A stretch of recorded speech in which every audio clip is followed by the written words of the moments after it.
Welcome to Life Picks Relationships, helping you understand and enliven your marriage through the various perspectives and experiences of others who found a way to prioritize what's really important in life. From new love to those that have weathered the storms, let's get ready to take your relationships to the next level with your host, ST. Hey, Life Fixers. Hope you're having an awesome day. Are you ready to better understand yourself, your partner, and your marriage? If you like this episode, don't forget to share with your family and friends so they too can go and take their relationship to the next level. And you'll be helping us reach our goal of 1 million downloads per episode by the end of 2025. I am super excited for today's guest. She does amazing work. She has both the marriage therapy background and the life coach. She's both of them. And she has a really interesting perspective coming from different ways and does incredible work. You could go and find out more about her at lisamustard.com, about her whole life coaching program, her podcast, the therapy show. You are going to love it. Thank you so much, Lisa, for being here. I'm super excited to be speaking with you. You want to start by telling us how you met your husband? Oh gosh, I love this story. And thanks for having me, ST. I'm really excited to be here. And thanks for the opportunity to come on and share with your listeners. So I met my husband in 1999 in a CPR class of all things. I met him in a CPR class. And no, he did not do mouth to mouth on me. Everybody thinks that's funny. But I met him, and it's really kind of a funny story how I met him. If you guys want to hear it, I'll try to keep it short. I had just moved to South Carolina from Atlanta, Georgia. I was living and working in Atlanta, and I came to the University of South Carolina to go to grad school. And I had to take a CPR class for my graduate internship. And so I just moved here. I didn't know a soul. I was like 27, 26. I can't remember, 26. And so I signed up for a CPR class, and I drove up to the American Red Cross, and I was looking for a parking spot. And I saw these two really good looking guys and in the parking lot. And I had a boyfriend back in Atlanta. So I was, just like, oh, those guys are good looking, but Lisa, whatever, you're not here to flirt. You're here to learn CPR. And what are the odds these guys are going to go to the CPR class anyway? Well, they were in the class. I sat down. I had to sit at their table because there's one seat left. And I sat down, and the guy turned to me and he said, "Hey, my name's Dan. This is my friend Billy." And I was like, okay, either these guys are psychos and they're going to kidnap me and hurt me, or they're just like super, super nice. You're just so nice. And I was like, okay, nice to meet you guys. And I was trying to play it cool. And then at the break, we started talking, and we just became friendly. I joke around and tell my husband, Billy, like, I'm so glad he was there with Dan, because Dan was so gregarious and outgoing. And he just had this zest for life. And it just had me mesmerized. These guys, like, who are these guys? Like, where'd they come from? I'd never met men like this before. And when we left that day, Dan was like, "You should hang out with Billy. I'm going back to Cherry Point." He was in the Marines. He's like, "I'm going back to Cherry Point, but you guys should connect. I think there's a cool friendship there." And I was like, okay, yeah. So Billy, we exchanged phone numbers, landline numbers. And I think I called him in a couple of days to see if he wanted to go to a movie with my friend and I. And he said yes. And that's the beginning of how we came to be. Oh my God. So cool. So if not for him being there. Right. Yeah. Dan brought us together. And unfortunately, I have to share, because I promise I tell the rest of the story whenever I get an opportunity, because Dan will always be remembered in our hearts. He was killed in Afghanistan in 2002. He was a Marine pilot. So I love to share his story wherever I can. And his widow and son are still good friends of ours. So, hey, Jen, if you're listening, love you and Daniel so much. And his memory lives on in us. So I have to give that plug. Yes, for sure. I'm really glad you did. Now, he was married before when you guys met? Billy, no, he wasn't married. He was going through a divorce. He had just moved back from Texas, and he was living with his sister and brother-in-law, and he wasn't sure what he was going to do next. He didn't really want to come back to Columbia. He grew up here. He didn't know what he wanted to do. And he was kind of like in this phase of his life where I'm not sure what I'm doing next, but I'm going to just come here and hang out and kind of get myself together and figure things out. And he met me as right. So that was Billy, but Dan. Oh, Dan was married. Before he went to Afghanistan. When he met you, he was married, or he only got married before he went to... Dan was not married yet.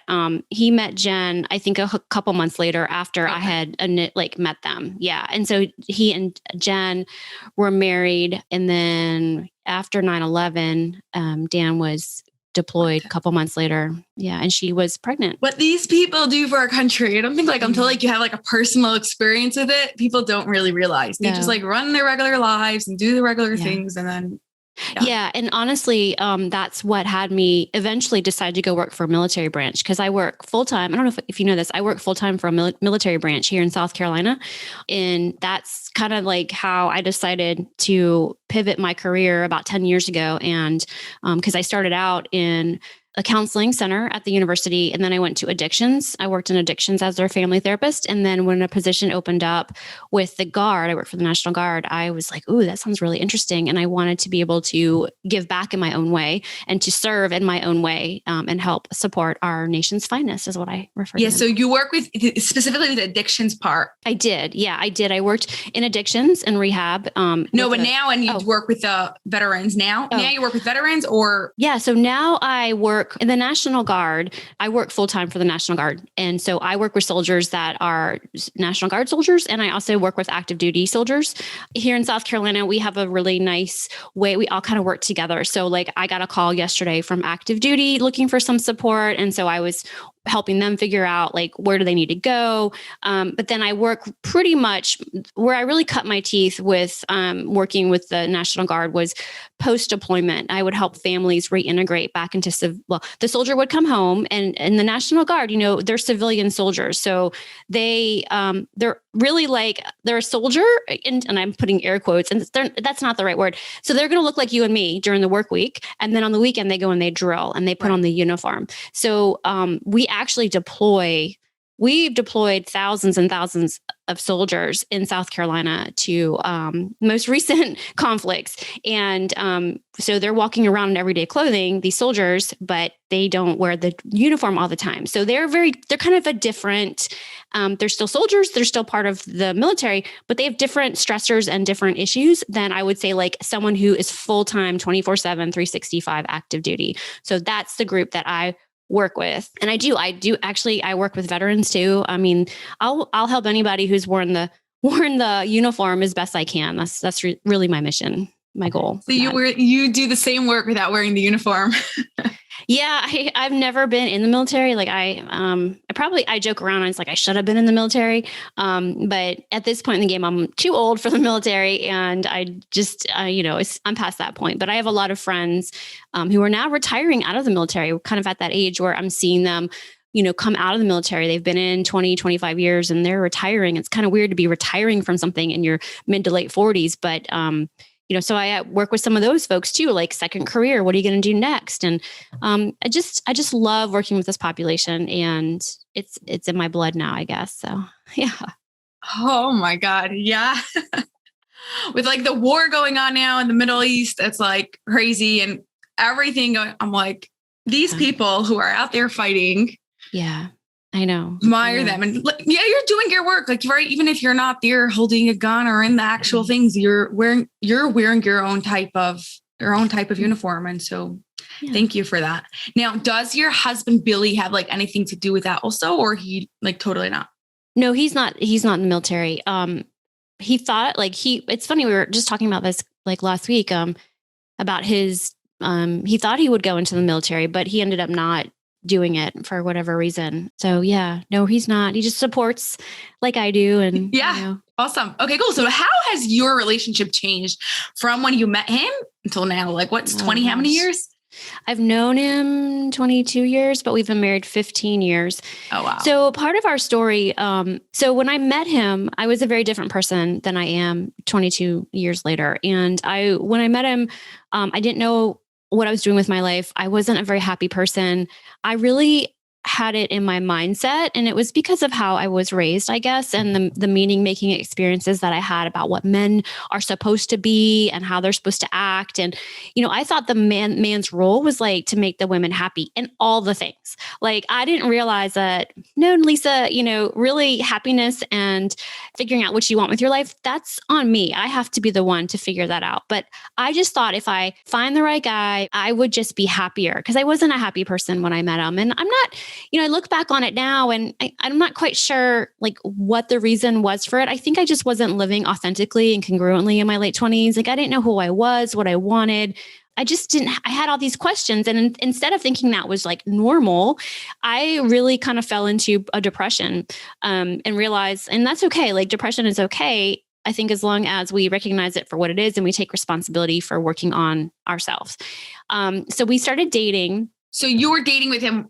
You fell into this depression after you met him. Well, I was probably going forward. I was probably like on the brink of it. I was back in grad school because I didn't know what I wanted to do with my life. I wasn't happy. And I had a cool job in Atlanta when I left. I just was I was in sports and entertainment marketing. I worked in professional wrestling for World Championship Wrestling. I know it's really bizarre. So cool. It's so weird.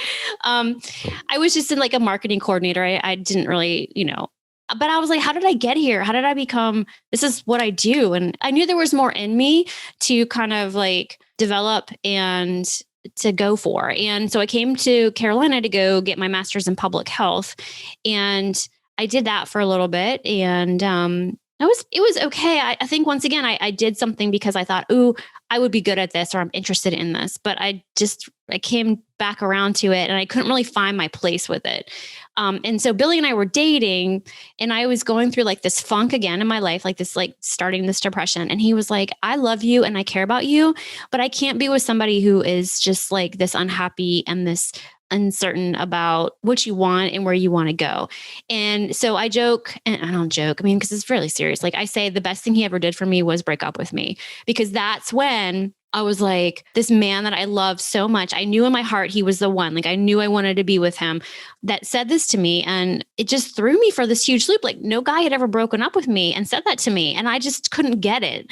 So I just said, all right, well, I guess I'll go to counseling and see what I can do to work on myself. But remember, like the messages I had received growing up was, you're fine. You're fine. There's nothing wrong with you. So you might not know what you want to do with your life. There's nothing wrong with you. You'll figure it out. Just get a job, just get the income, just get the benefits. You'll figure it out. Well, I did all those things and I didn't figure it out, and I wasn't happy. So it was just like all these messages I got about like, life and like what life is, that it just totally messed with me. And I had this great guy and he's breaking up with me. And I was just like, oh my gosh. So I went to counseling. Sorry to interrupt you, but what message would you say? Like so many therapists out there, or like people say like, oh, you're okay, all are good, or whatever. What sentence would you say instead of like, oh, you're fine, you'll figure it out, instead to someone? I just heard this the other day, and I think this is the best question is, what do you desire? What do you desire? Not what do you want, but like, what do you desire? And I think if somebody had asked me that question, maybe before I went, made this decision to leave my job in Atlanta and move to I don't regret that decision, but I think if I had a therapist at that point in my life and said, what do you desire? I mean, my life could have gone in a completely different direction, but that would have started my process or my journey, I think, a lot sooner. But here's the thing, I had to be open to that question. And I'm not sure in my late 20s, I was open, and that's kind of like, you have to be ready. You have to be ready to explore. And I'm getting messages from family and friends in my bubble, in my environment, that you're good. You're good. Why do you do? So even if I had been asked that question, what do you desire? I'm not sure I could have answered it truthfully, because no one had ever asked me that. And I think that really would have thrown me so much for a loop, that when I had Billy, like what I desired was him. His way of being, or his way of seeing things, because I was really drawn to it, but I didn't quite understand it. And so I was trying to like change him to be like, well, how come you don't see it like this maybe? Or I don't know. This is such a great question. Good thing you didn't change it, because that's what you really wanted. Exactly. Yeah. And I think so going back 1 second to that question of, you're fine. If someone got the message their whole life, they're fine, like you said, and then all of a sudden somebody asks them, what do they desire? They're going to think I'm fine. Like, is that going to go and change it for them? Well, I think that's the starting point. And I think you have to be open to like really exploring that question with a safe person. So like, if I were to be asked that question now by my therapist, it would be a great conversation. It would be amazing. But back then, I never, like, I don't know, like, what do I desire? I desire to be happy. I desire to have a job. I desire to have a loving husband. I just didn't know how to get those things, because I didn't know I didn't know what I really desired. Like that sounded really good. Those things look really good on paper. But you have to go through life. Like you have to have these life experiences to kind of like get it. And in looking back on it now, like I don't know that person that I was 22 years ago. Like I know me now, and like the lessons I've learned and like the things that I've come to understand, like I can share that with our daughters, and I didn't have that. Right. So like it's kind of stopping this cycle of being meh in your life. Like, yeah, life's good. You're okay. You got your health. What more could you want? You don't have cancer. Like, you know, like I grew up in that mindset of you have your health, you have a job. Why would you want anything else? Like, I don't, and I don't know if that's, if my mom's listening, she's probably like, oh my gosh, I can't believe you're talking about this. But, truly that was my life experience. There was no like go out and have adventure. There was no go out and like put yourself in new situations. There was never any of that. So what did I desire back then? I didn't know, but now I know what I desire. Like I know because I've lived a life. I've lived, 20 some years since then. I hope this is making sense. So now you raise your kids really differently based on that. Yeah. Yeah. And what is like your so-called motto or like train of thought instead of like, oh, you're okay. Like put yourself in challenges, figure this out. What's the message you're trying to give your kids? And, the message, well, the ages that they are now are, of course, in developmentally where they are now. Of course. So I'm just kind of like, don't be scared, don't be scared of life is beautiful. Life is wonderful. Life is also going to be unfair at times. And how do you cope with that? And life is there's going to be some suffering, but life is still beautiful, even with the suffering. I'm really focused on helping them grow their self-confidence right now and helping them work on thinking for themselves and asking questions. We're like typical parents, but we probably are a little bit more, I don't know. We're not so. My goal has always been that what I desire was to be available for my daughters after school. Like I wanted, because I grew up, I came home, latchkey kid of the 80s. Like I came home, I microwaved my pizza rolls. I watched after school specials. Like I called my friends on a landline. Like you couldn't really get into a whole lot of stuff, right? Nowadays, I recognize this from the get-go. Like I want to be available for our daughters when they come home from school because there's so much they can get into. And not that they're going to get into it and like, they're just curious. And so they can get on the computer or they can get on my phone. They can, so I want to be available to be careful, like watch what they're doing. I want them to, I see this happening a lot with, young girls is they're so swayed by what's on social media. They're so swayed by these like influencers. And if we're not paying attention to what our girls, especially at this really important, their brains are still developing. They're getting messages about sexuality. They're getting messages about women's empowerment, like all these things by getting on TikTok. Like that's dangerous, I think, because what are they learning? And then if they're not talking to their parents because they're at that age, because they are, doing the becoming more independent and wanting to hang out with their friends, like you're just missing out on, the developmental area that's so important right now. And I don't have the best words for it, but that's what I desire is to be available for my daughters. And so I'm very aware of that and I'm very on it.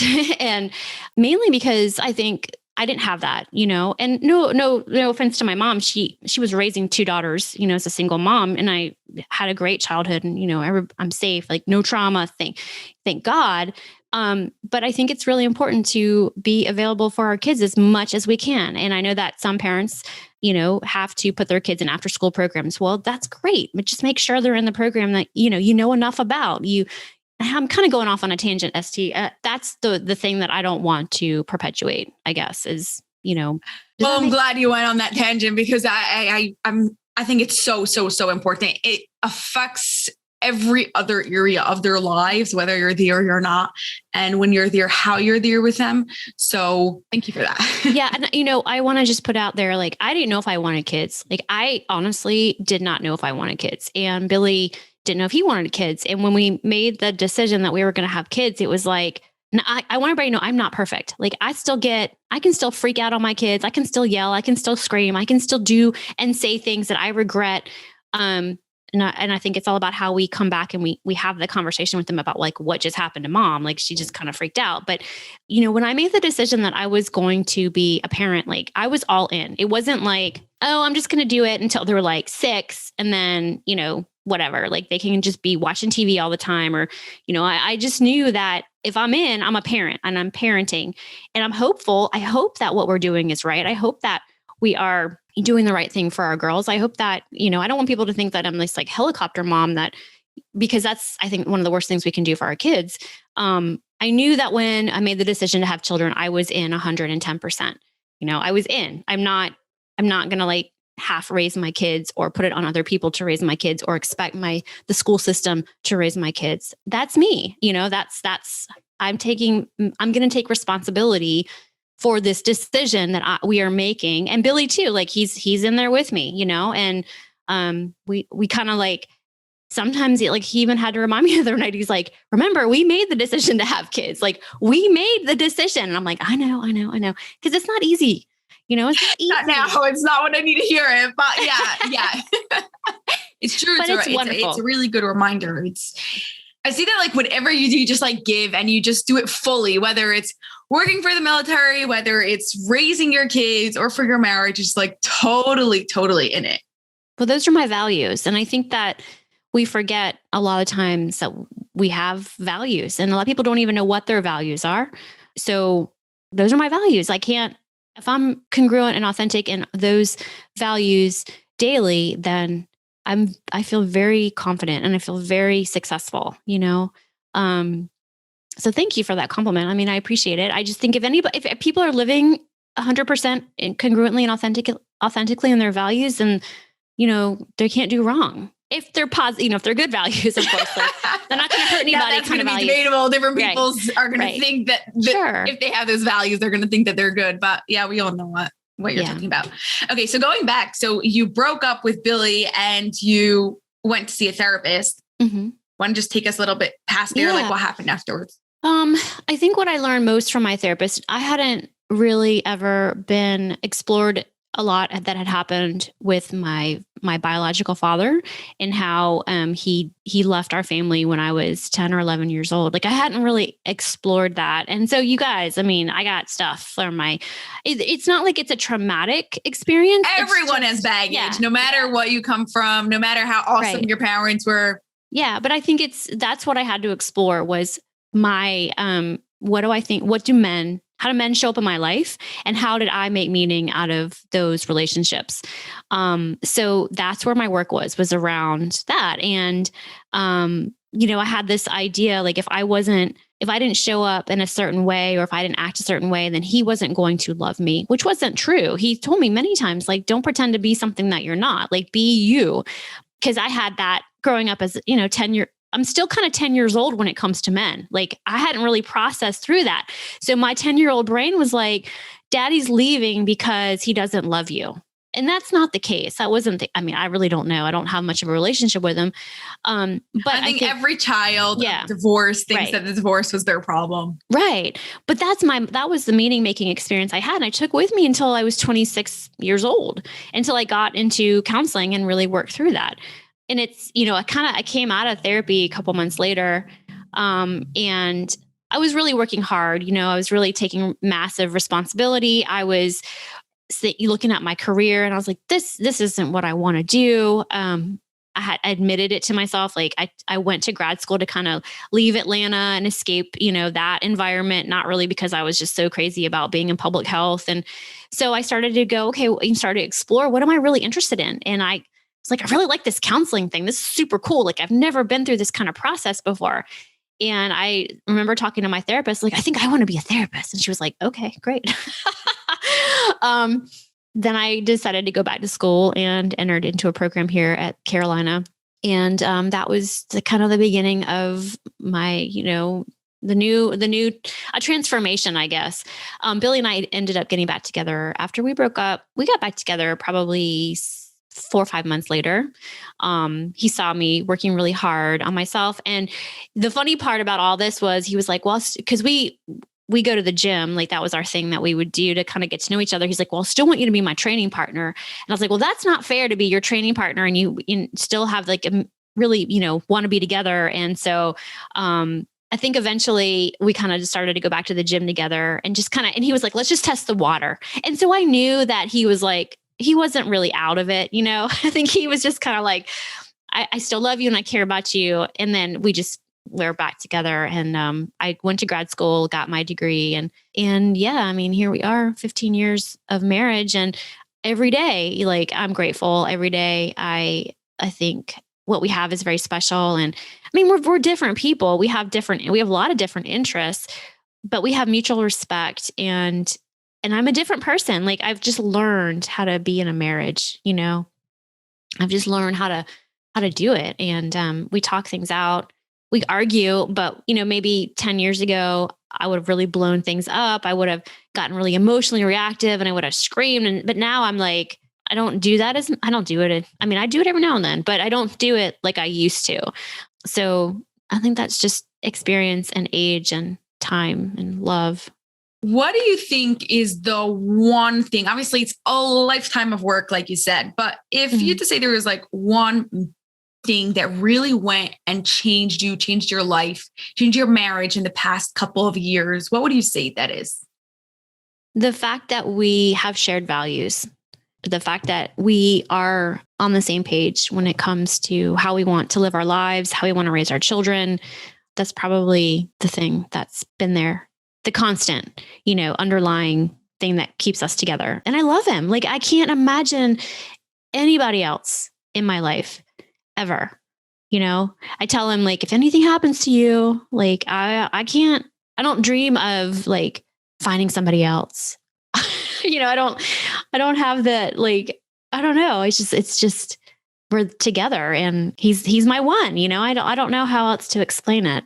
Yeah. Well, you see the love for each other. Both of you is like so strong. Like he literally, like he just loves you and he wanted you to get help. If he didn't really care so much about you, he won't care. He would have just dropped you, not really like go and run your own life. He won't even tell you like, go get help. He would just go and move on. But he really, really wanted you to like have a better life. Yeah. And so he did basically made you go get help. Okay. So before we get to our final question, where could Life Fixers connect with you and learn more about you? Sure. Well, I have a website, lisamustard.com. I also have a podcast. It's called The Therapy Show with Lisa Mustard. And if folks are interested in therapy topics, they can listen to that. They can learn. Great podcast, by the way. Oh, thank you. Thank you so much. But I do life coaching. You can see, if you want to, get with me, and I have a scheduling link on my website. I'm best suited for women 35 plus who are kind of like, life's good, life's okay, but they feel like they have more in them, and as they approach midlife, and that's really who I love to work with. But yeah, you can find me on social awesome. media. Okay, so how do you describe an extraordinary relationship without using love, connection, and for you, I'm going to put in values? I would say respect, mutual respect. Yeah. Such a big one. Like without that, you don't really have a relationship. Right. And I think that breaks my heart when I see couples who stay together and spouse doesn't respect the other one. And that's really hard to see that. And, you can have mutual respect and not like the person all the time. Like that happens, So I don't think that means that you have to respect every decision or everything they do. It's at the end of the day, I respect him and he respects me. And we're going to, because of that respect, we're going to work things out. Yeah, I like that. You respect him as a person. And because of that, even if there are things that you're going to disagree with, because you will, then you'll go and you'll find a way to work that out. Yeah. Awesome. Well, thank you so much, Lisa. This was amazing. Oh my gosh. Thanks for having me. Oh God.